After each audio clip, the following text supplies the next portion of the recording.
महायोग पीठे तटी भीमनद्यो वरमुंडरी गाय दादो मुनिंद्रे समागति विष्णु नमानंद तन्नो परब्रह्मलिंगम हदेवा पांडुरंगाकारू प्रथम नमाना पांडुरंगाकारू प्रथम नमाना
दयांची केली स्मरण होय सकळ विद्यांचे अधिकरण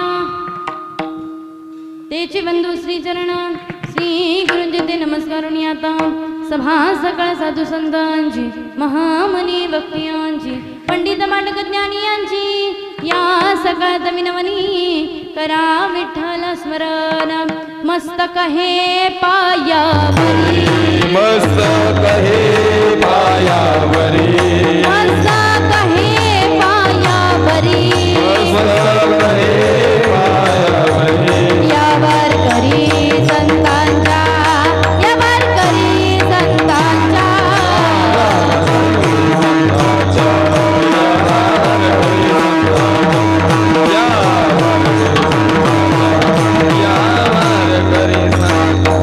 मस्तक हे पायावरी यावर करी संतांचा यावर करी संतांचा यावर करी संतांचा मस्तक हे पायावरी यावर करी संतांचा यावर करी संतांचा यावर करी संतांचा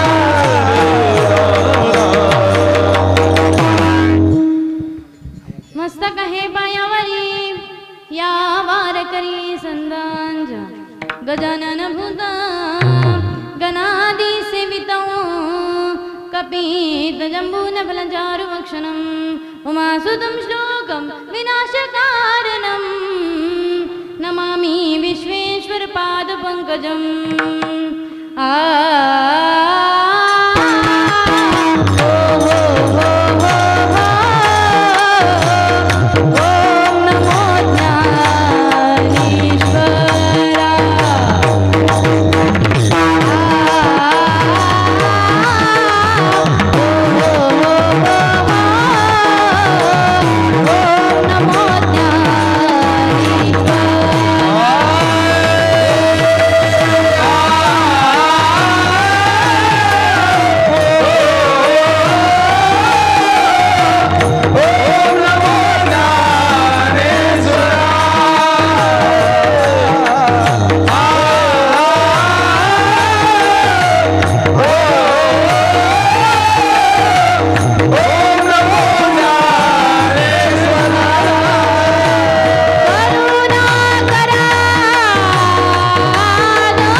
ईश्वरा करुणा करा दयाळा, तुमचा अनुग्रह लाधलो पावन झालो जराजरी.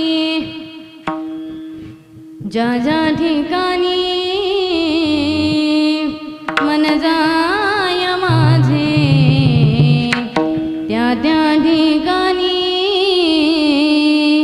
निज रूप तुझे मी ठेवितो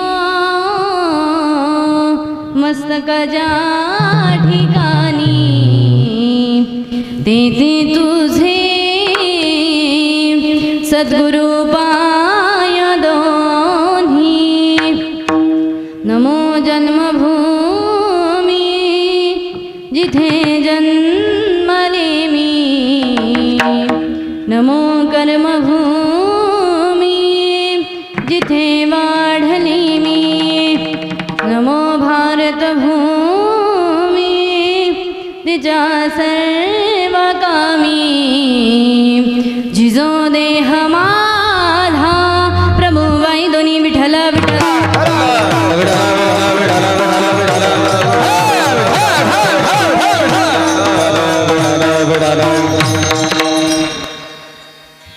प्रस्तुत प्राप्त प्रसंगी सेवे करता निवडलेला अभंग जगद्वन्य जगद्गुरु देहू निवासी वैराग्याचे मूर्तिमंत पुतळे भक्तीचे शिरोमणी माझे जगद्गुरु तुकोबराय यांचा उत्कृष्ट असा 4 चरणाचा अभंग आजच्या सेवेकरता निवडलेला आहे. विठ्ठल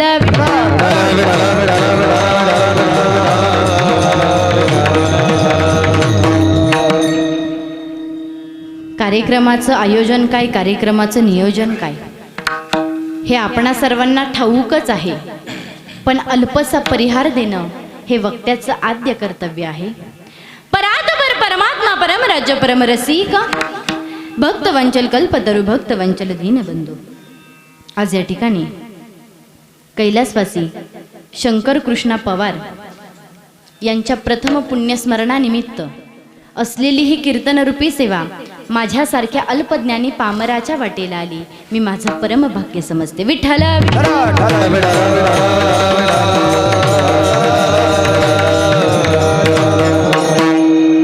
त्यांच्या पत्नी श्रीमती मुक्ताबाई शंकर पवार, त्यांना 2 मुले आहेत, श्री संदीप शंकर पवार, श्री अजित शंकर पवार.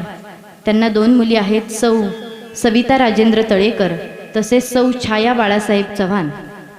असा यांचा परिवार आणि या परिवाराने ही कीर्तनरूपी सेवा माझ्यासारख्या अल्पज्ञानी पामराच्या वाटेला आणून दिली. त्यांच्या परिवाराचे मी मनापासून आभार मानते. विठ्ठल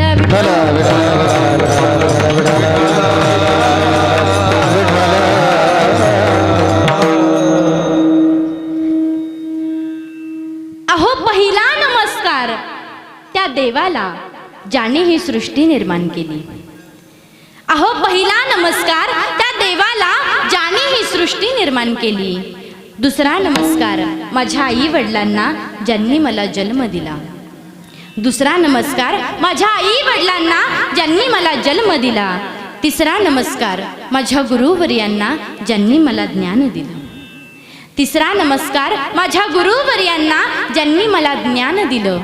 आणि चौथा नमस्कार समस्त पवार कुटुंबियांना तुम्ही मला कीर्तन करण्याची संधी दिली. विठ्ठल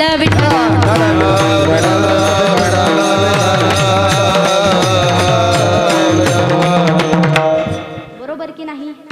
दशक्रिया विधी करतो आपण, करतो. 13वा करतो. मासिक श्राद्ध करतो. भरणी श्राद्ध करतो.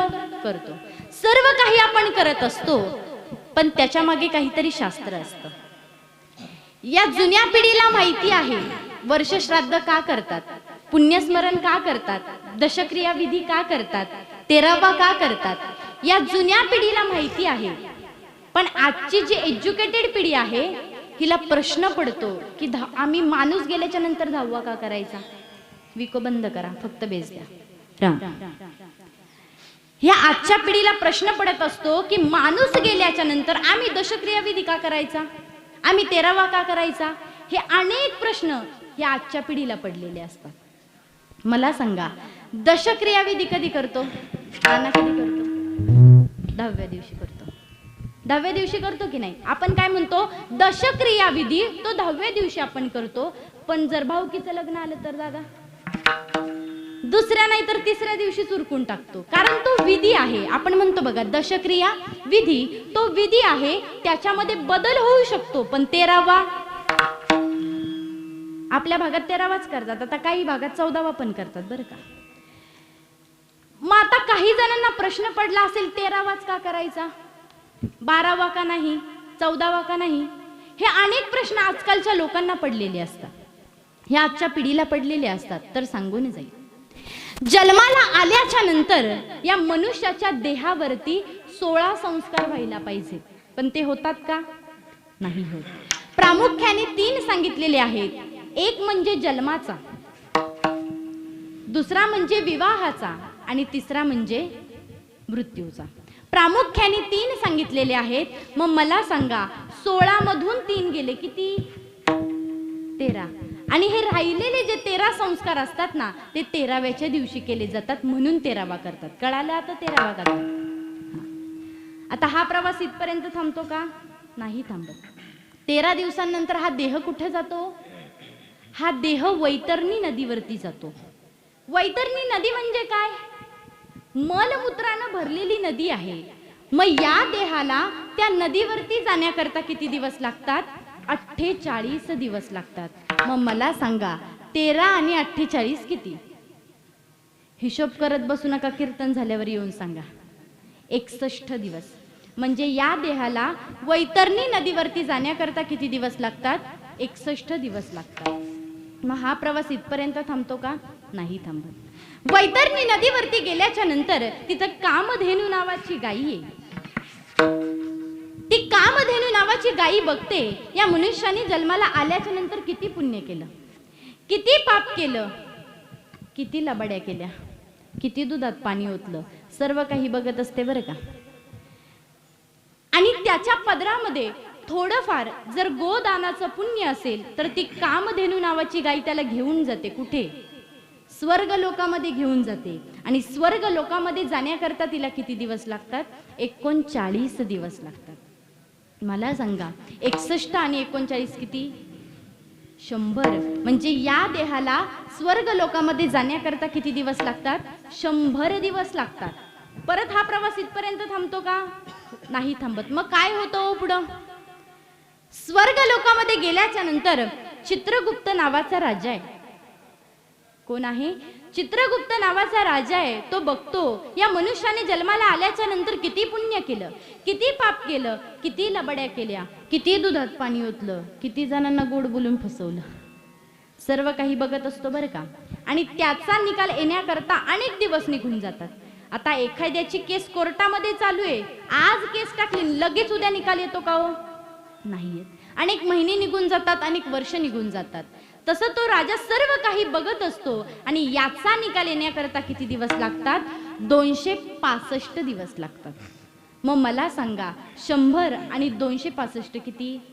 365. आणि 365 दिवस म्हणजे किती?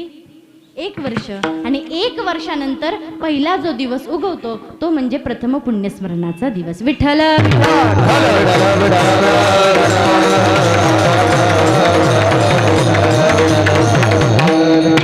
कळालं का आता पुण्यस्मरण कसं येतं, कधी येतं? आज या ठिकाणी बाबांचं वर्षश्राद्ध आहे, पुण्यस्मरण आहे, त्याच्या निमित्त ही कीर्तनरूपी सेवा आहे. गोड नियोजन आहे, सुंदर असं वातावरण आहे. आज या ठिकाणी कीर्तन ठेवलेलं आहे. कशा करता ठेवलंय हो? कीर्तनाचा कार्यक्रम आहे, याच्यामधलं बाबांना काहीच मिळणार नाही, पण बाबांना जे आपल्यासाठी केलं त्याच्यामधून आपल्याला उतराई व्हायचंय, म्हणून हा कीर्तनाचा कार्यक्रम आहे. कीर्तन तुम्ही ऐकताय, कीर्तन जे गेले त्यांच्याकरिता मुळीच नाही, जे जाणार आहेत त्यांच्याकरिता आहे, आपल्याकरिता कीर्तन आहे. आज जो अभंग घेतलेला आहे हा तुकाराम महाराजांचा आहे आणि उपदेशपर प्रकरणातला आहे. अभंग काय आहे? भोगतो ना घडी संचिता वाचोनी, करावे ते मनी समाधान. छोटासा उपदेश या अभंगामधून केलेला आहे. संत महात्मे आले कशाकरिता आले हो? जगाला मार्ग दाखवण्याकरिता संत आले. आम्ही वैकुंठ वासी आलो याची कारणासी आम्ही वैकुंठासी आलो याची कारणासी बोलिले दारुसी सात भावे बरकया सात भावे बरकया झाडू संताचे मारले भरले अडराणी झाडू संताचे मारले भरले अडराणी संताचे मारले झाडू संताचे मारले अडराणी भरले वैकुंठ वासी आम्ही वैकुंठ वासी आलो याची कारणासी आलो याची कारणासी बोलिले देवसी बोलिले देवसी सात भावे वरदया सात भावे वरदया सात भावे वरदया सात भावे वरदया झाडू संताचे भरले अडराणी झाडू संताचे अडराणी भरले काय सांगितले? आम्ही वैकुंठवासी आलो याची कारणासी बोलिले जे ऋषी साच भावे वर्ताया. ऋषीमुनींना जो मार्ग दाखवला तो मार्ग दाखवण्याकरिता संत महात्मे आले. या अभंगामधून सुद्धा छोटासा उपदेश या जीवाला केलेला आहे. बघा, अत्यंतिक दुःखाने होरपळणाऱ्या यावत मनुष्य मात्र्याला सुखाच्या दृष्टीने उपाय सांगतात. कोण? तुकाराम महाराज सांगतात. अभंग फार गोड आहे. बघा ना, आपली गोदावरी माता घ्या. गोदावरी मातेचा उगम झाला ब्रह्मगिरी पर्वतातून. पुढे नाशिकला आली, थांबलीये का?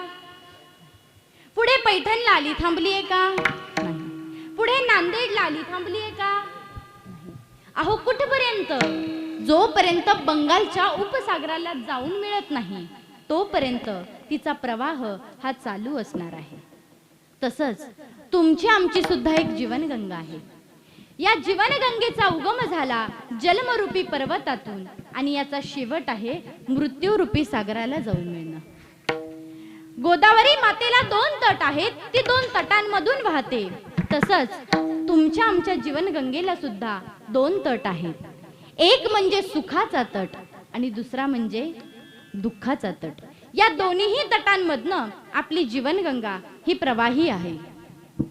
शास्त्रकार सांगतात, कधी आपल्या जीवनामध्ये सुखही नसतं आणि कधी आपल्या जीवनामध्ये दुःखही नसतं. मी नाही, शास्त्रकार सांगतात. सुखस्य अनंतरम दुःखम दुःखस्य अनंतरम सुखम नमित्यम लभते दुःखम नमित्यम लभते सुखम.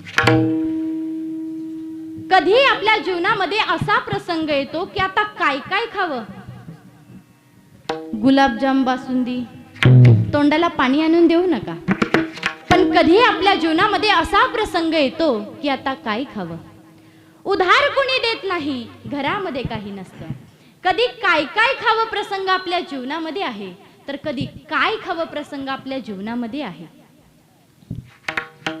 कधी आपल्या जीवनामध्ये असा दिवस उगवतो की इतका आनंद असतो, इतका आनंद असतो, बँड बाजा वाजत असतो. पण कधी आपल्या जीवनामध्ये असा दिवस उगवतो की दुःखच दुःख वाटेला आलेला असतो, बोंबल बाजा वाजत असतो. सांगण्याचा भाग इतकाच की सुख आणि दुःख हा इच्छेवरचा भाग नाही, हा कर्माचा भोग आहे. जे काही चांगलं वाईट कर्म तुम्ही आम्ही करणार हे आपल्यालाच भोगावं लागणार.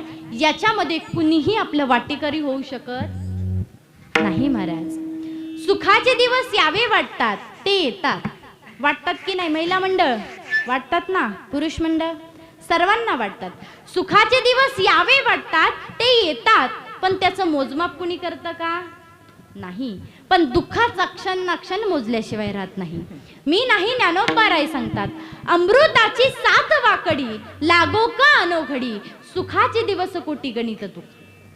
सुखाचे कोट्यावधी दिवस येऊ द्या, त्याचं मोजमाप कुणी करत नाही, पण दुःखाचा क्षण ना क्षण मोजल्याशिवाय राहत नाही.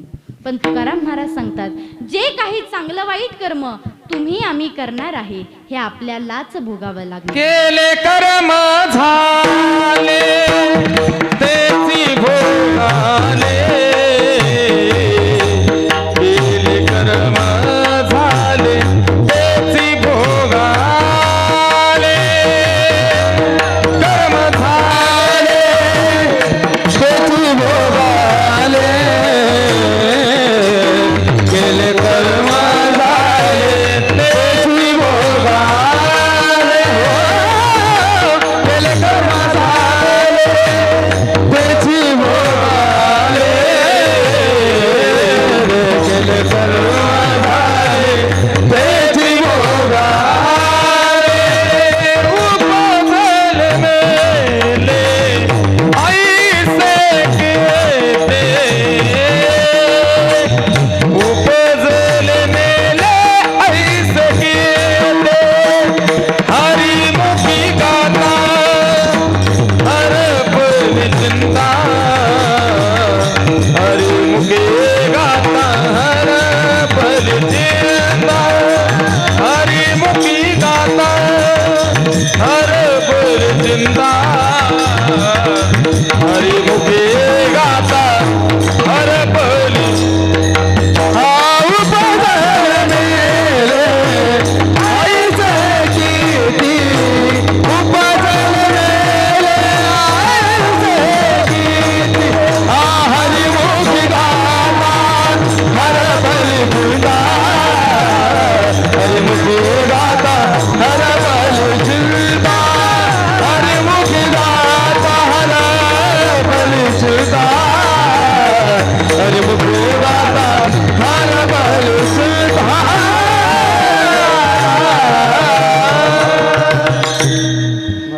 केले कर्म झाले तेची भोगाले, केले कर्म झाले तेची भोगाले.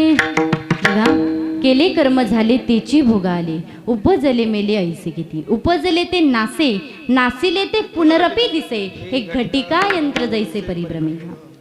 आणखी एक प्रमाण देता येईल, आजा मेला पंजा मेला, आजा मेला पंजा मेला, बाप मसनाचे, आजा मेला पंजा मेला, आजा मेला पंजा मेला, आजा मेला पंजा मेला, बाप मसनाचे, आजा मेला पंजा मेला, आजा मेला पंजा मेला, आजा मेला पंजा मेला, बाप मसना गेला,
कीर्तनामधून असं उठून नका ना जाऊ, ते नंतर करा.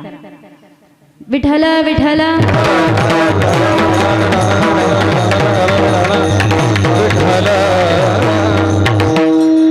अजामेला पंजामेला बाप मसना गेला, देखत देखत नातू बंतू तोही तैसा झाला.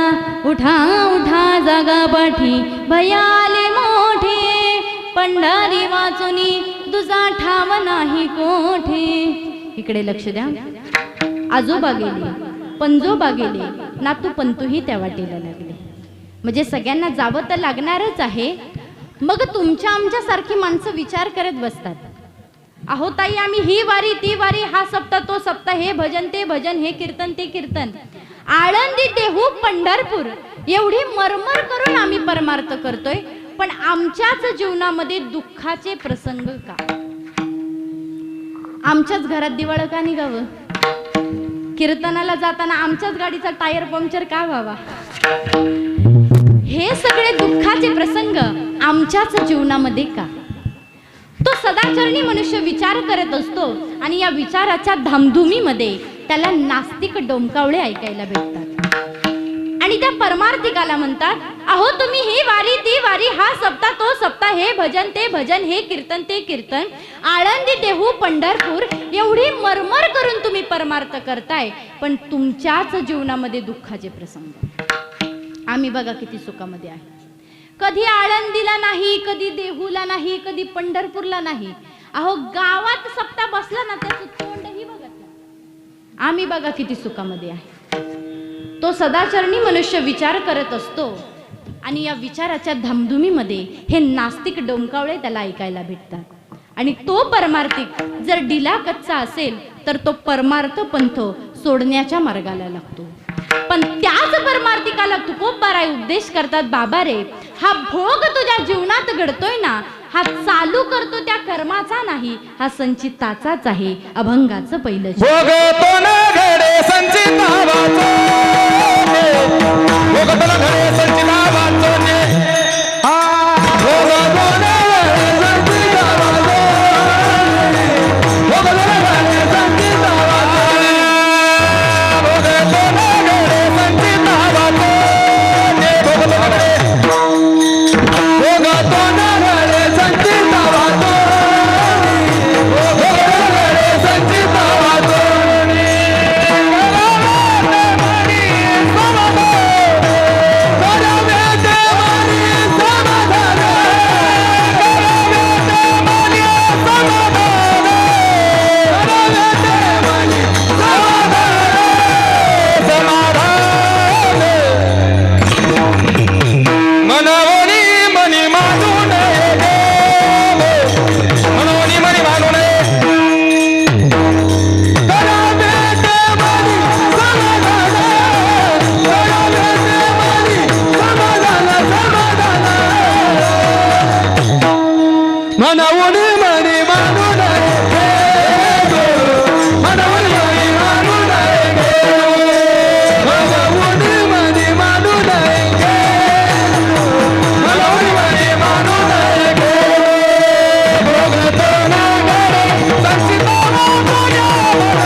एकदा काय सांगितले? भोगतून घडी संजिता वाचोनी, करावे ते मनी समाधान. तुकाराम महाराज सांगतात, हा भोग तुझ्या जीवनात घडतोय ना, हा चालू करतो त्या कर्माचा नाही, हा संचिताचाच आहे. क्रियमानामध्ये केलेलं कर्म संचितामध्ये जमेला जातं आणि प्रारब्धाने भोग देण्याकरता येतं. आता तुम्ही म्हणताल, हे प्रारब्ध क्रियमान कर्म आम्हाला काय कळतंय? तुमच्या भाषेमध्ये तुम्हाला पटवून देईल. बघा, आपण शेतकरी माणसं, शेतामध्ये बीज पेरतो, त्याचं धान्य तयार होतं. आज आपण जी भाकरी खातोय ती कधी पेरलेल्या धान्याची आहे? साठवून ठेवलेला असेल किंवा तयार झालेला असेल त्याची आज आपण भाकरी खातोय आणि आज जे काही पेरणार आहे ते पुढील वर्षभर आपण खाणार आहोत. तसं कर्माचं आहे. जे काही चांगलं वाईट कर्म तुम्ही मागं केलेलं आहे हे आत्ता आपल्याला भोगायचं आहे आणि जे काही आत्ता करणार आहे हे पुढे आपल्याला भोग देण्याकरता येणार आहे. पण जे कर्म आपण करतो ते आपल्यालाच भोगावं लागतं. याच्यामध्ये कुणीही आपलं वाटेकरी होऊ शकत नाही महाराज. हे कर्म देवाला चुकलं नाही, देवाच्या बापाला चुकलं नाही, मग तुम्ही आम्ही कोणी? कर्मे दशरथा वियोगे मेला, कर्मे दशरथा वियोगे मेला, कर्मे श्रीराम वनवासा गेला, कर्मे राम वनवासा गेला, कर्मे रावणाचा योगा भंगला, कर्मे रावणास योगा वियोग घडला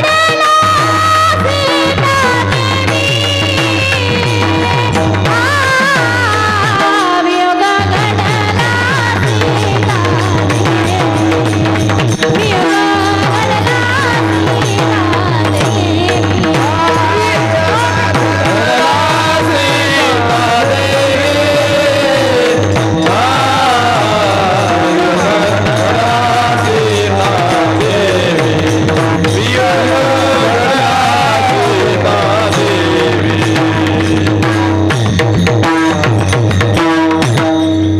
बघा ज्ञानोबराय सांगतात हे कर्म देवाला चुकलं नाही, देवाच्या बापाला चुकलं नाही, मग तुम्ही आम्ही कोणी? पहिलं उदाहरण ज्ञानोबराय आपल्याला देतात. काय म्हणले ज्ञानोबराय?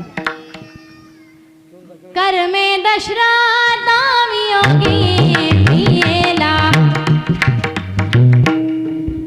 कथाकन भाग सांगून मला तुमचा वेळ घ्यायचा नाही, पण ज्या वेळेस श्रावण बाळ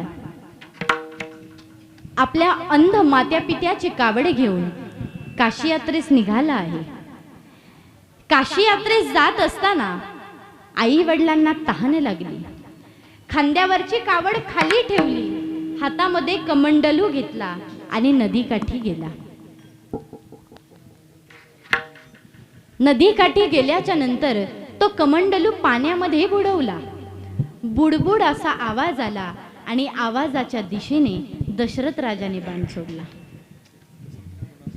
तो बाण त्या श्रावण बाळाच्या छातीमध्ये घुसला. विवळला श्रावण बाळ. आई ग.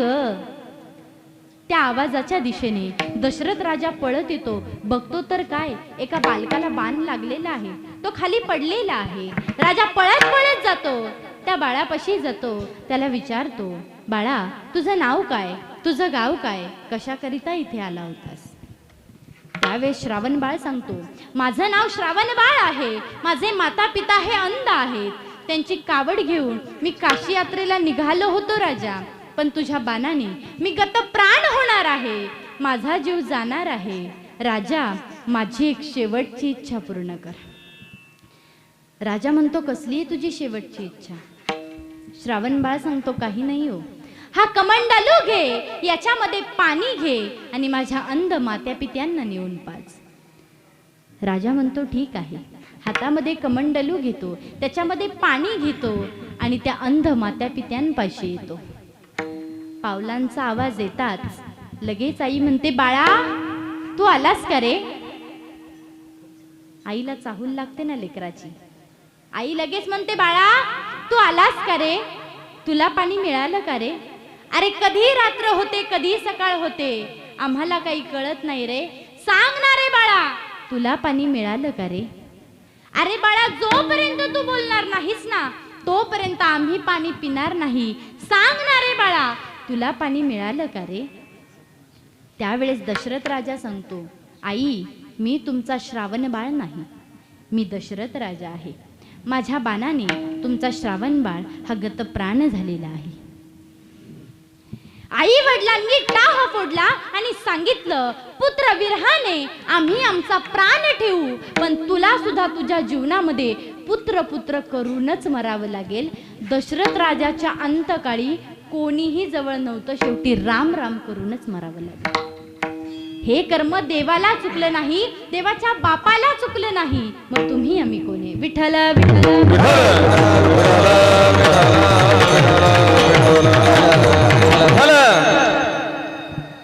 दुसरं उदाहरण ज्ञानोबाराय आपल्याला देतात.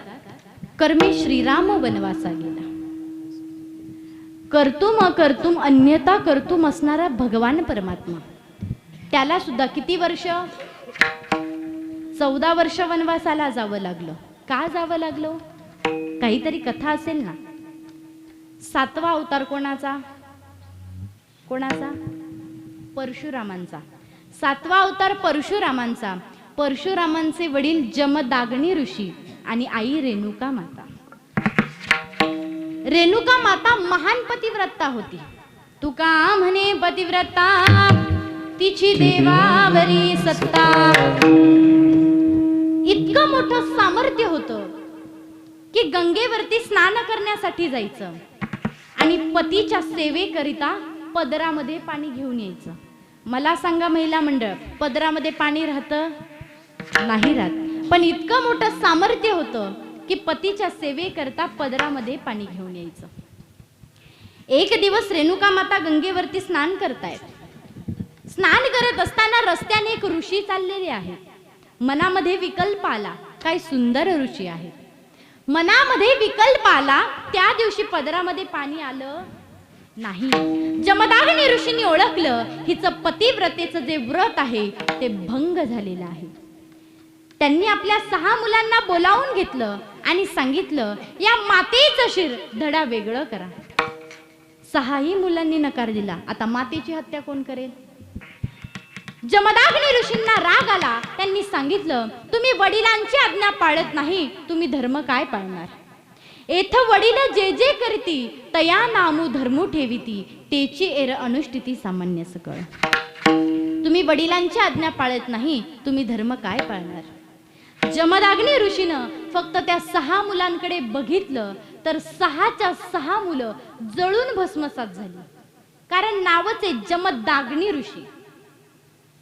7वा अवतार परशुरामांचा.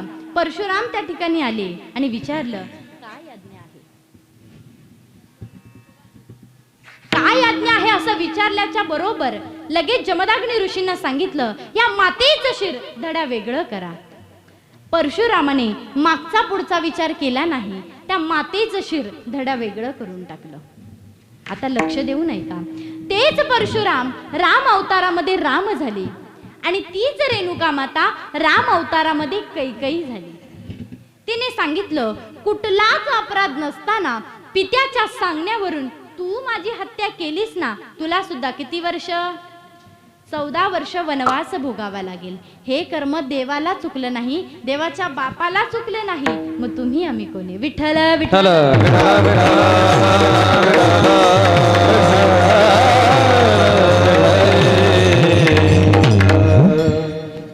तिसरं उदाहरण ज्ञानोबाराय आपल्याला देतात. कर्मे रावण क्षयो पावला. रावणासारखा बलवान राजा, किती मोठा रावण हो. शुद्ध कांचनांची सप्तकोटी, 7 कोटी घरं ज्याची सोन्याची आहेत. एका घराच्या चौकटीला 22 क्विंटल सोनं आहे. मग मला सांगा, 7 कोटी घरांच्या चौकटीला किती क्विंटल सोनं असेल? मोबाईल नका काढू, कीर्तन झाल्यावर येऊन सांगा. 7 कोटी घरं ज्याची सोन्याची आहेत, एका घराच्या चौकटीला 22 क्विंटल सोनं आहे. मग 7 कोटी घरांच्या चौकटीला किती क्विंटल सोनं असेल महाराज? इतका मोठा रावण, त्याला सुद्धा जावं लागलं. अहो, सोन्याला सुगंध आणेल. सोन्याला सुगंध येईल का कधी? तरी पण प्रतिज्ञा करतोय रावण, सोन्याला सुगंध आणेल, आकाशाला शिडी लावेल, खारा समुद्र गोड करेल. प्रतिज्ञा करणारा रावण, आईसाठी आत्मलिंग आणणारा रावण. अहो, किती मोठा रावण. सगळे देव ज्याच्या बंदीखान्यामध्ये आहेत. अहो, माझ्या गणपती बाप्पानं रावणाच्या घरी गाढवं वळण्याचं काम करावं. किती मोठा रावण. पण त्याला सुद्धा जावं लागलं. त्याला त्याच्याबरोबर काही नेता आलं? संगती कवडी गेली ना, संगती कवडी गेली ना.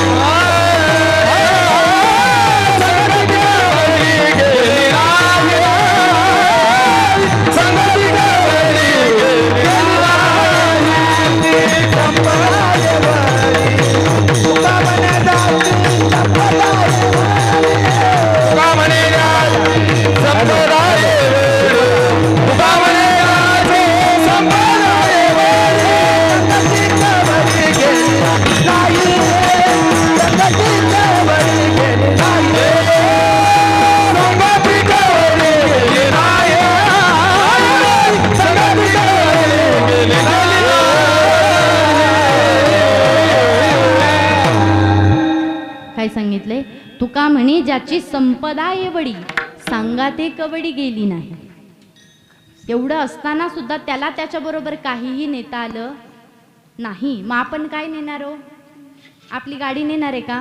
आपला बंगला नेणार आहे का? आपले पैसे नेणार आहेत का? मग आपण काय नेणार आहे आपल्यासोबत? आएगा जब रे बुलावा हरी का, आएगा जब रे बुलावा हरी का, छोड़ के सब कुछ जाना पड़ेगा, छोड़ के सब कुछ जाना पड़ेगा, छोड़ के सब कुछ जाना पड़ेगा, छोड़ के सब कुछ जाना पड़ेगा, छोड़ के सब कुछ जाना पड़ेगा. आएगा जब रे बुलावा हरी का, आएगा जब रे बुलावा हरी का, छोड़ के सब कुछ जाना पड़ेगा, छोड़ के सब कुछ जाना पड़ेगा, छोड़ के सब कुछ जाना पड़ेगा. छोड़ के सब कुछ जाना पड़ेगा, छोड़ के सब कुछ जाना पड़ेगा, छोड़ के सब कुछ जाना पड़ेगा मेरा. मग आपल्या बरोबर येणार काय हो? काय येणार आहे आपल्या सोबत? नाम हरी का साथ जो आएगा, नाम हरी का साथ जो आएगा, और तू कुछ ना ले पाएगा, और तू कुछ ना ले पाएगा. आएगा जब रे बुलावा हरी का, आएगा जब रे बुलावा हरी का, छोड़ के सब कुछ जाना पड़ेगा, छोड़ के सब कुछ जाना पड़ेगा, छोड़ के सब कुछ जाना पड़ेगा. एकदा टाळी वाजवा. बघा काय सांगितले? आवाज राम काय सांगितले? आएगा जब रे बुलावा हरी का, छोड़ के सब कुछ जाना पड़ेगा. एकदा का त्याचं बोलवणं आलं की सगळं सोडून जावं लागतं. मग जात असताना आपल्या बरोबर काय येतं? आता असं म्हणतात की आपल्याला जर जायचं असेल तर आधीच कळतं, जरा कळतं की नाही? चाहूल लागते की आता आपल्याला देह सोडून जायचे. मग असं जर आपल्याला कळालं तर आपण काय केलं पाहिजे हो? खाऊन घेतलं पाहिजे का? आता आपल्याला थोड्या वेळात जायचे, पहिलं खाऊन घेऊ आपण. जे काही आवडतं ते खाऊन घेतलं पाहिजे का? मग काय केलं पाहिजे? देवाचं नामस्मरण केलं पाहिजे आपण, कारण तेवढंच आपल्या बरोबर येणार आहे. नाम हरी का साथ जो आएगा, जेवढं काही नामस्मरण करणार आहेत तेवढंच आपल्या सोबत येणार आहे. म्हणून तुकाराम महाराज सांगतात, जे काही कर्म आपण करतो ते आपल्यालाच भोगावं लागतं. याच्यामध्ये कुणीही आपलं वाटेकरी होऊ शकत नाही. म्हणून तुम्ही काय करायचं नाही, तुम्ही दुःख करायचं नाही, तुम्ही खेद करायचा नाही. मग नेमकं तुम्ही करायचं तरी काय? वेळोवेळी फक्त त्याचं चिंतन करायचं, त्याचं भजन करायचं, अभंगाचं. मनावणी म्हणी म्हणून घेतो मनावणी म्हणी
वाजवा. काय गोड गायन आहे महाराज.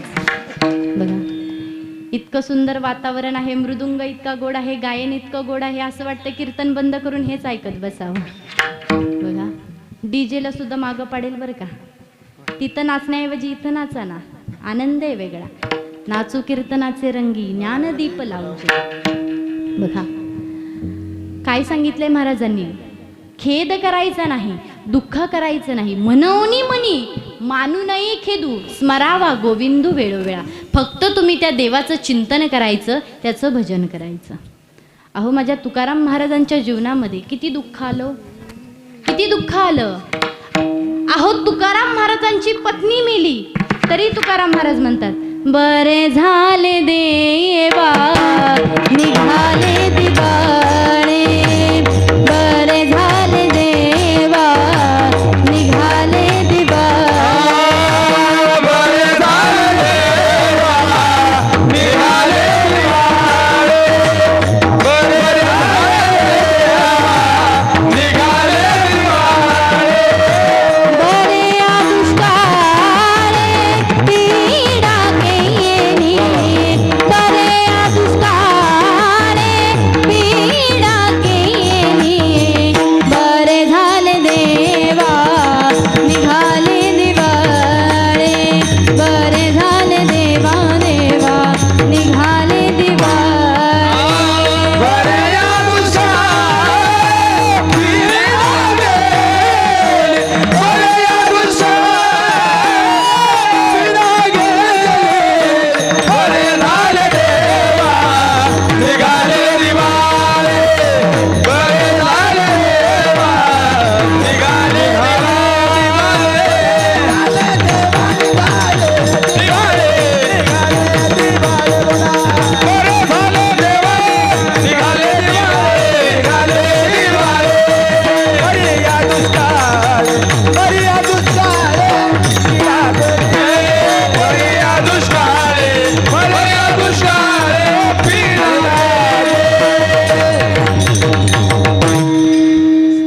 बरे झाले देवा आता निघाले दिवाळी, बरे या दुष्काळी पीडा केली, बरं झालं देवा, एकदा तू तिला या माया जाळामधून सोडून नेलंच, बरं झालं देवा. अहो तुकाराम महाराजांची पत्नी मेली, स्त्री एक अन्न न करता मेली, बाईला मेली मुक्त झाली, देवे माया सोडविली. दुष्काळी आटिली द्रव्य नेला मान, स्त्री एक अन्न करता मेली. अहो सावकारकी गेली, 400 एकर जमीन गेली, गावचा पाटील कोपला, कोपला पाटील गावीचे हे लोक, आता मज भीक कोण घाली. अहो गावचा पाटील कोपला, अहो उकळत पाणी माझ्या तुकाराम महाराजांच्या अंगावरती होतलं. जळो माझी काया लागला बनवा, जळो माझी काया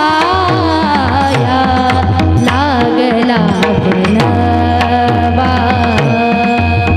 जळे माझी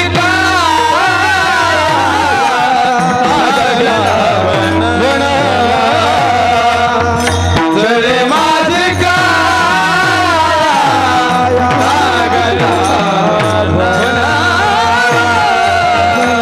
माझी काया लागला बनवा,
उकळतं पाणी माझ्या तुकाराम महाराजांच्या अंगावरती ओतलं. अहो महिला मंडळ, तुम्ही किचनमध्ये काम करत असताना एखादा छोटासा चटका जर आपल्या हाताला लागला तर किती वेदना होतात. माझ्या तुकाराम महाराजांच्या अंगावरती उकळतं पाणी ओतलं तरी माझ्या तुकाराम महाराजांनी दुःख केलं नाही, खेद केला नाही. माझ्या तुकाराम महाराजांनी केलं तरी काय, फक्त त्या देवाला बोलवलं, त्याचं चिंतन केलं. धावरे केशवा माय बापा. मग आपण सुद्धा जीवन जगत असताना कर्म आपण जे करतो आपल्याला भोगावं लागतं, ही गोष्ट खरी आहे. केलेलं कर्म शुभ असो किंवा अशुभ असो ते आपल्यालाच भोगावं लागतं. म्हणून तुम्ही काय करायचं नाही, दुःख करायचं नाही, खेद करायचा नाही. मग नेमकं तुम्ही करायचं तरी काय, फक्त वेळोवेळी त्या भगवान परमात्म्याचं नामस्मरण करायचं, त्याचं चिंतन करायचं. रुसण्यात जर तुमचा स्वभाव असेल, आता एखाद्याचा असतो बरं का, महिला मंडळ तर फारच रुसतं बरं का. रुसण्यात जर तुमचा स्वभाव असेल तर तुम्ही दुसऱ्यांवरती रुसायचं नाही. काय सांगितलंय? रुसण्यात जर तुमचा स्वभाव असेल तर तुम्ही दुसऱ्यांवरती रुसायचं नाही. आता एखाद्याचं लग्न ठरलं बरं का, एखाद्याचं लग्न ठरलं, सुपारी फोडायचं इथपर्यंत आलं, पण 2 दिवसांनी पाहुण्यांचा फोन आला, या वर्षी आम्हाला करायचं. म्हणजे कुणीतरी तिथं गेलं आणि काडी टाकली. रुसण्यात जर तुमचा स्वभाव असेल तर तुम्ही दुसऱ्यांवरती रुसायचं नाही, तुम्ही तुमच्या संचितावरती रुसायचं. अभंगाचं 3रं. आणि करू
आणि गारुसावे न लगे बहुदा आपुल्या संजिदा वाचुनिया. रुसणं जर तुमचा स्वभाव असेल तर तुम्ही दुसऱ्यांवरती रुसायचं नाही, तुम्ही तुमच्या संचितावरती रुसायचं.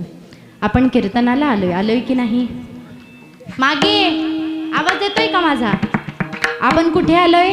कीर्तनाला आलोय. म्हणजे टाळी तर वाजलीच पाहिजे, माझ्या भगवान परमात्म्याचं नामस्मरण तर झालंच पाहिजे. सगळ्यांनी हात वरती करा.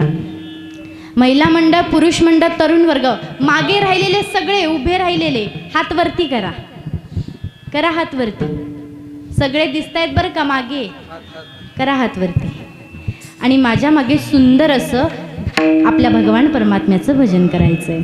विठोबा रखुमाई, विठोबा रखुमाई,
इकडे लक्ष द्या.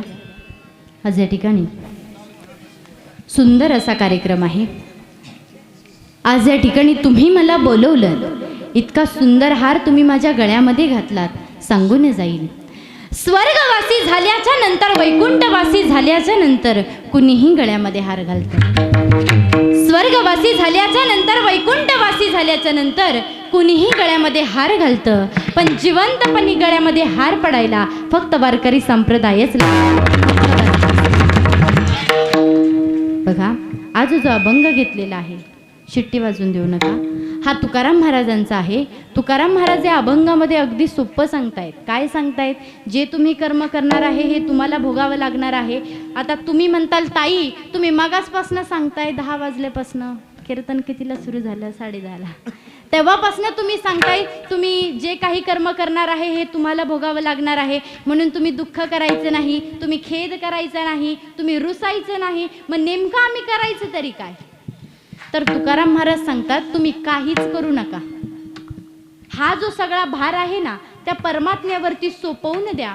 तो परमात्मा तुमचा कैवारी झाल्याशिवाय राहणार नाही. अभंगाचं शेवटचं. तुका म्हणे भार घातली अबरे, तुका म्हणे भार,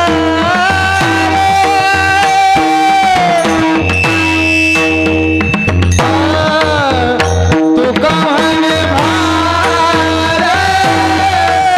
घातली अबरे, तुका म्हणे भार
हा जो सगळा भार आहे त्या परमात्म्यावरती सोपवून द्या.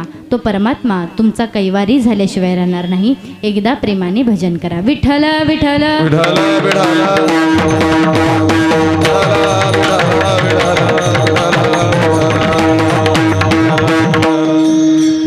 बघा, अभंगाचा भावार्थ झालेला आहे. यानंतर फक्त 5 मिनिटामध्ये तो बाप काय असतो हे सांगेल आणि सेवेला पूर्णविराम देईल. बघा, मी माझ्या प्रत्येक कीर्तनात सांगत असते, आत्तापर्यंत खूप कीर्तन केली. मी माझ्या प्रत्येक कीर्तनात सांगत असते की आई वडिलांची सेवा करा. आई वडील काय नाही हो करत आपल्यासाठी. म्युझिकचा आवाज वाढवा थोडा. आई वडील काय नाही हो करत आपल्यासाठी. अख्खं जीवन हे आई वडील आपल्यासाठी वाया घालवत असतात. अहो, पाऊस पडत असतो, हातांना चटके बसत असतात, पण ती आई त्या धुराचा, हाताला चटके बसतात त्याचा विचार करत नाही. आई विचार करते, माझ्या लेकराला, माझ्या बाळाला शाळेत जायचंय, त्याला भाकरी करून दिलीच पाहिजे. आई कशाचाही विचार करत नाही. पण तोच मुलगा मोठं झाल्यावर म्हणतो, बोल आई, बोल तुझ्या दुधाची किंमत काय. दुधाची किंमत सांगता येईल का हो? आईच्या दुधाची किंमत ही कधीच सांगू शकत नाही. अहो, आजकालची मुलं आई वडिलांना उलटं बोलतात. त्या आईला म्हणतात, आमच्या आईला काही कळत नाही. अहो, तिला जर कळालं नसतं तर लहानपणी तुमच्या डोळ्यामध्ये काजळ घालण्याच्या ऐवजी तिने मिरची वाटून घातली असती. तुम्ही म्हणता तिला काही कळत नाही. किती प्रेम करते हो लेकरावरती. आई लेकरावरती गर्भापासून प्रेम करते. आईचं जेवढं प्रेम आहे ना, तेवढंच त्या बापाचं सुद्धा आहे. सर्वांनी आई सांगितली हो, श्यामची आईच लिहिली. श्यामचा बाप कुठे गेला?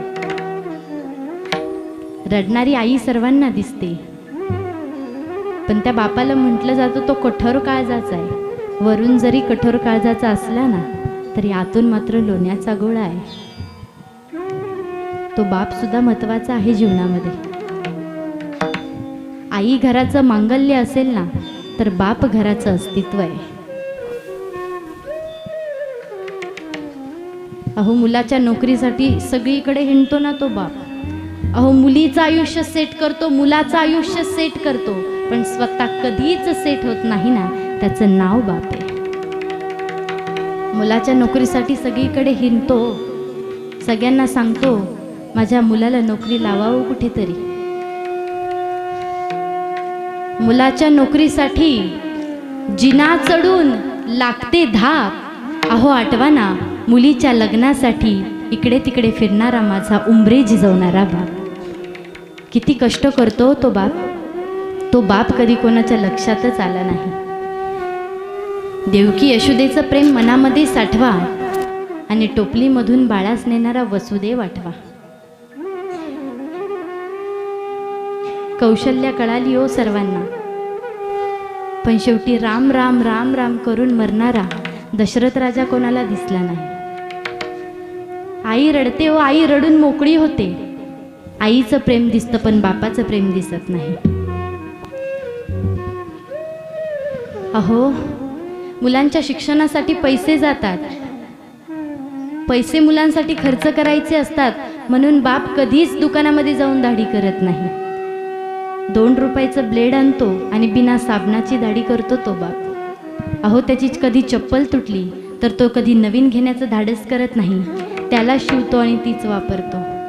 अहो, त्याचं कधी बनियन फाटलं ना, तर कधी नवीन घेण्याचं धाडस करत नाही हो. त्याला वाटतं तेवढेच पैसे वाचले तर माझ्या मुलांच्या शिक्षणासाठी होतील. तो बाप कधी कशाचा विचार करत नाही. किती प्रेम करतो तो लेकरावरती. आणि जगामध्ये सर्वात श्रेष्ठ प्रेम जर कोणतं असेल ना, ते मुलीचं आणि बापाचं आहे. आठवा ना, इथं मुली बसलेल्या आहेत, इथं बाप बसलेले आहेत. आठवा ना, किती कष्ट केलं त्या बापानं आपल्यासाठी.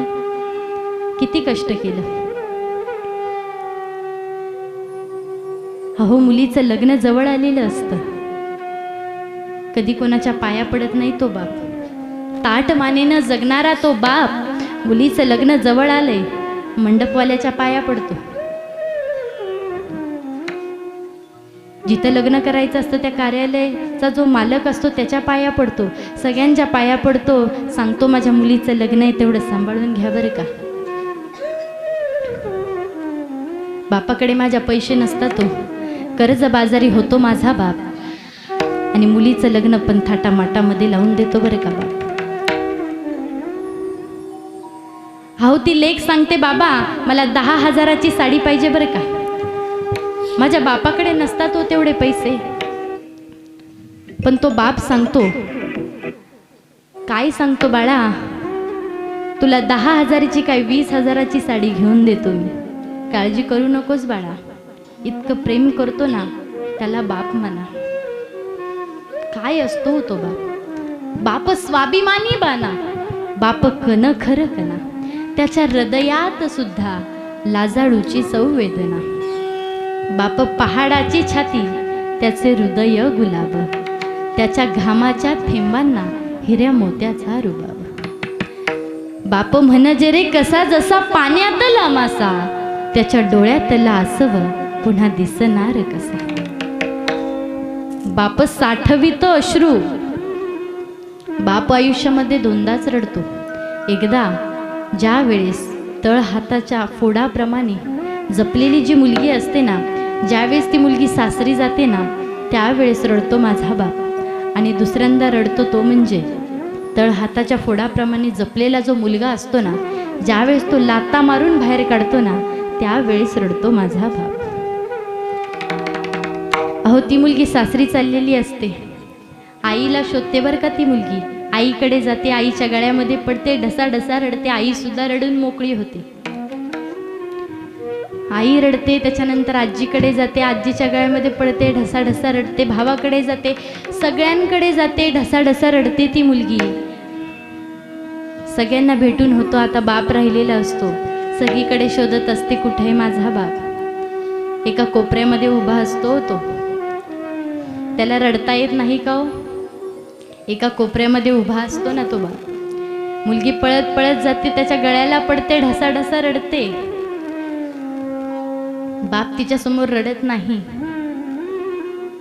अहो, ती आई त्या लेकराला सांगते, तू असं करू नको, तू तसं करू नको, तुझा बाबा तुला मारेल बरे का. या मुलांना वाटतं माझे बाबा काही मारायलाच आलेत का, पण तसं नसतो. तो बाप त्या मुलीच्या समोर रडत नाही, तिची पाठवणी करतो. आणि ज्या वेळेस त्या मुलीची गाडी निघून जाते ना त्यावेळेस बाप एका रूममध्ये येतो आणि उशीमध्ये तोंड घालून ढसाढसा रडतो माझा बाप. पण तो बाप कधी कोणाला कळालाच नाही हो. ज्याला हात नाही त्याला हाताची किंमत विचारा, ज्याला पाय नाही त्याला पायाची किंमत विचारा, आणि ज्याला आईवडील नाहीत ना त्यालाच त्याची किंमत विचारा. आपल्यासारख्यांना कळणार नाही. हो, तो बाप असला ना कोण्या पाप्याची नजर आपल्या घराकडे जात नाही. तो बाप कसाही असू द्या हो, नुसता दरोच्यात जरी उभा असेल ना कोण्या पाप्याची नजर त्या घराकडे जात नाही. जो पापाला घाबरला त्याचा परमार्थ चांगला, आणि जो बापाला घाबरला त्याचा प्रपंच चांगला. जीवन जगत असताना जेवढी आईची सेवा करताय ना तेवढी बापाची सुद्धा करावं. माझा अनुभव आहे. आजपर्यंत भरपूर कीर्तनं केली, पण प्रत्येक ठिकाणी माझे वडील मला घेऊन जातात. त्यांचा त्रास मी माझ्या स्वतःच्या डोळ्यांनी बघितलाय हो. रात्रभर प्रवास असतो, रात्रभर प्रवास करायचा, दमून यायचं, पण सकाळी परत कीर्तन असतं. सकाळी उठून परत कीर्तनाला जायचं, झोप होत नाही. आम्ही मागे झोपतो कारण वडील ड्रायव्हिंग करत असतात, आपल्याला काळजी नसते ना. मागे आम्ही झोपलेलो असतो, पण वडील पुढे ड्रायव्हिंग करत असतात. का? कारण त्या लेकरावरती तेवढं प्रेम असतं. समोरच बाप बसलेला आहे, माझे वडील बसलेले आहेत, त्यामुळं बापाविषयी बोलणं इतकं सोपं नाही आहे. कसं बोलते ते माझ्या जीवाला माहिती. बाप आयुष्यामध्ये खूप महत्त्वाचा आहे. आई जशी महत्त्वाची आहे ना, तसा बाप सुद्धा महत्त्वाचा आहे. आयुष्यभर नशिबाशी झटत असतो व लेकरांसाठी आयुष्यभर झटतो ना हो. काय करतो तो बाप, तो काय असतो बाप, फक्त 2च मिनिटात सांगते. आयुष्यभर नशिबाशी झटला, आयुष्यभर नशिबाशी झटला, तव्हा मला बाप माझा डोंगरावानी वाटला, तव्हा मला बाप माझा डोंगरावानी वाटला, तव्हा मला बाप माझा डोंगरावानी वाटला. तो बाप काय असतो एक छोट्याशा कवितेमधून सांगते, 2च ओळी म्हणते. माझ्या डोळ्यातली आसवा कोणी माई न पुसताना, उरी हुंद का दाटतो या गोष्ट बापाची सांगताना, त्याच्या फाटक्या सदऱ्याला किती ठिगाळ जोडल्यानी, उभ्या आयुष्याला त्यानं कशी कातर लावलेली. मला कसं होत या कुणी बाबा म्हणताना, उरी हुंद का दाटतो या गोष्ट बापाची सांगताना. विठ्ठल विठ्ठल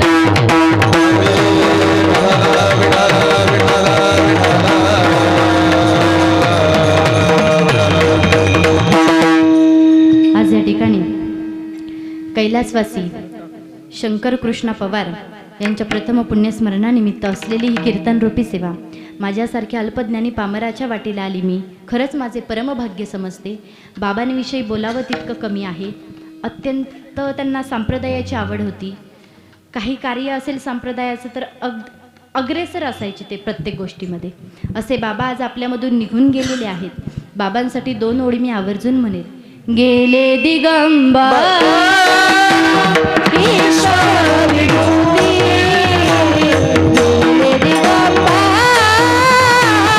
ईश्वर विभूती, राहिल्या प्रकृती जगाची, हो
राहिल्या प्रकृती जगाची.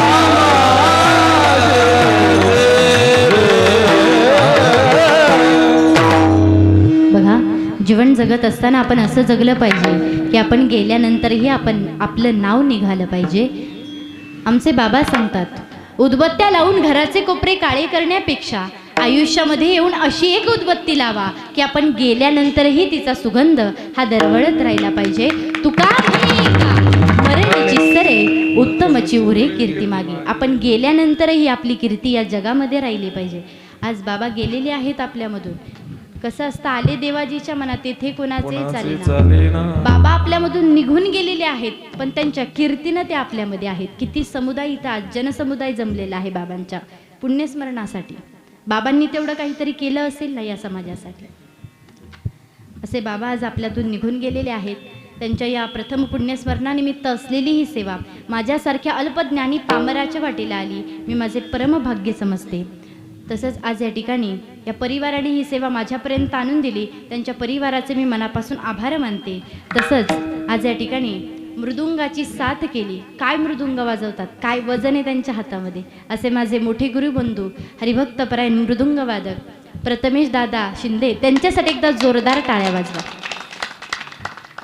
कार्यक्रम तसा नाही आहे हा, आपल्याला दुःखाचा प्रसंग आहे, पण दादांचं वादनच इतकं गोड आहे की बोलायला शब्द कमी पडतात. दादांना धन्यवाद देते. तसेच समोर बसलेले जे आहेत ते माझे बंधू आहेत बरं का, लहान बंधू शिकतायत, आता हळूहळू शिकतील, अजून मोठे होतील. काही दिवसांनी माझ्या कीर्तनात तोच वाजवणार आहे, दादा जसे वाजवतात तसा तोही वाजवणार आहे. असा माझा लहान छोटा भाऊ हरिभक्तपरायण समर्थ महाराज चव्हाण असेल, त्याला सुद्धा मी मनापासून धन्यवाद देते. आज या ठिकाणी गायनाची साथ केली ते म्हणजे आपल्या गावचं भूषणच माझे वडीलधारे हरिभक्तपरायण विशाल महाराज थोपटे असतील. खरंच बाबांचे मनापासून आभार. बाबा स्वतः एक कीर्तनकार आहेत आणि आज माझ्या कीर्तनामध्ये त्यांनी मला साथ करावी. खरंच त्यांना धन्यवाद द्यावे तितके कमी आहे, त्यांना सुद्धा मनापासून धन्यवाद देते. तसेच आमचे दुसरे गायनाचार्य, काय आवाज आहे, किती उंच आवाज, कितीही उंच जाऊ द्या पण स्वरातनं बाहेर अजिबात येणार नाही, असे आमचे पहाडी आवाजाचे शाहीर आहेत बरं का आमचे महाराज. असे माझे मोठे गुरुबंधू हरिभक्तपरायण आमचे महाराज असतील, त्यांच्यासाठी एकदा जोरदार टाळ्या वाजवा. चंद्रकांत महाराज माने असतील, त्यांना मी मनापासून धन्यवाद देते. तसेच आमचे दुसरे महाराज बोरुडे महाराज असतील, त्यांच्यासाठी एकदा जोरदार टाळ्या वाजवा. सर्वांना धन्यवाद देते. आज या ठिकाणी हा जो कार्यक्रम आहे हा जिवंत ठेवण्याचं जे काम करणार आहेत असे आमचे ओमकार दादा, शूटिंगचं काम त्यांनी केलेलं आहे, खूप अवघड असं काम आहे त्यांनी केलेलं आहे, त्यांच्यासाठी एकदा जोरदार टाळ्या वाजवा. सर्वांना धन्यवाद देते. माझा आवाज तुमच्यापर्यंत आला ती म्हणजे माईक सिस्टीम, उत्तम अशी प्रकारची माईक सिस्टीम आहे, तुमचे सुद्धा मी मनापासून आभार मानते. तसंच आज या ठिकाणी माझं कीर्तन ऐकण्यासाठी आवर्जून आलेले आपले सामाजिक कार्यकर्ते आणि प्रत्येक वेळी ज्यांचं मला मार्गदर्शन असतं आणि अगदी मोठ्या भावासारखं माझ्यावर जे प्रेम करतात, मोठ्या भावाची उणीवच भासून देत नाहीत, असे माझे मोठे गुरुबंधू हरिभक्तपरायण नानासाहेब धायगुडे असतील, तुमचे सुद्धा मी मनापासून आभार मानते. वेळात वेळ काढून ते आज या ठिकाणी आलेले आहेत, सर्वांना धन्यवाद देते. तसेच आमचे आडाच्या वाडीचे बापू आलेले आहेत, तुम्हाला सुद्धा मी मनापासून धन्यवाद देते. सर्वांनी सगळ्यांसाठी एकदा जोरदार टाळ्या वाजवा. मृदुंग वादक असतील, गायनाचार्य असतील, टाळकरी भजनी मंडळ असेल, विनेकरी बाबा असतील, आमचे हरिभक्तपरायण अनिल महाराज यादव असतील, तुमचे सुद्धा मी मनापासून आभार मानते. सर्वांना धन्यवाद देते. हार्मोनियम वादक दादा असतील, त्यांना सुद्धा मी मनापासून धन्यवाद देते. इथंच नाही तर महाराष्ट्राच्या कानाकोपऱ्यामध्ये घेऊन जाणारे माझे वडील हरिभक्तपरायण सोमनाथ महाराज चव्हाण आज या ठिकाणी उपस्थित आहेत, त्यांचे सुद्धा मी मनापासून आभार मानते. सर्वांना धन्यवाद देते आणि माझ्या सेवेला पूर्णविराम देते. ज्ञानेश्वरा ज्ञानेश्वर माऊली